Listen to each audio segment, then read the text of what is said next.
নমস্কাৰ ৰাইজসকল, আপোনালোক সকলোকে মোৰ আন এটা মিনি ব্লগলৈ স্বাগতম জনাইছোঁ।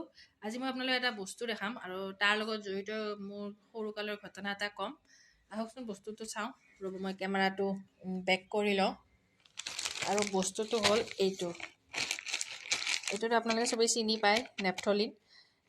এই নেপথলিন মই ক্লাছ 3 না 4 থাকোঁতে এজনী ফ্ৰেণ্ডে দিছিলে, তেতিয়া সৰু কালতে। তেতিয়া মই এইটো পেঞ্চিল বক্সত থৈছিলোঁ। থওঁতে ভাইটি আছিলে মোতকৈ সৰু, সি ভাবিলে এইবোৰ বাটাচা বুলি, প্ৰসাদত যে দিয়ে আমাৰ বাটাচা, সেই বাটাচা বুলি খাই দিলে। তাৰপাছত খাই দিওঁতে কি হ'ল, ঘৰততো হাল্লা লাগি গ'ল। এই দৌৰাদৌৰিকৈ ডাক্তৰতে লৈ যায় ডাক্তৰে বমি কৰাই দিলে আৰু ক'লে যে নাই, একো ভয় কৰিবলগীয়া নাই, কাৰণ বমি কৰিলে যে গোটেইখিনি ওলাই গ'ল।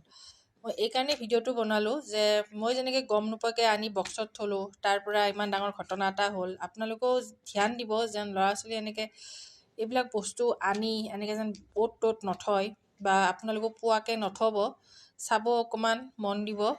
সেইকাৰণেই মই বনালোঁ। বাকীটো আপোনালোকে জানেই চবে, তথাপি আৰু দিলোঁ আৰু মোৰ কৰ্তব্য হিচাপে। আৰু এইখিনি ফুল দেখিছেনে? এইখিনি মই বিয়া এখন খাব যাওঁতে তাতে বাথৰুমত পাইছিলোঁ। মানে খুব ডাঙৰ বাথৰুম আৰু একদম, মানে আৰু কি ক'ম আৰু, এই বাথৰুমত এনেকৈ থৈ দিছিলে গোন্ধাই থাকিবৰ কাৰণে। মই অকণমান তাৰে লৈ আহিলোঁ। একদম শুকান ফুলটো, তথাপি চেণ্ট আহি থাকে, কেনেকৈ বা এনেকৈ মই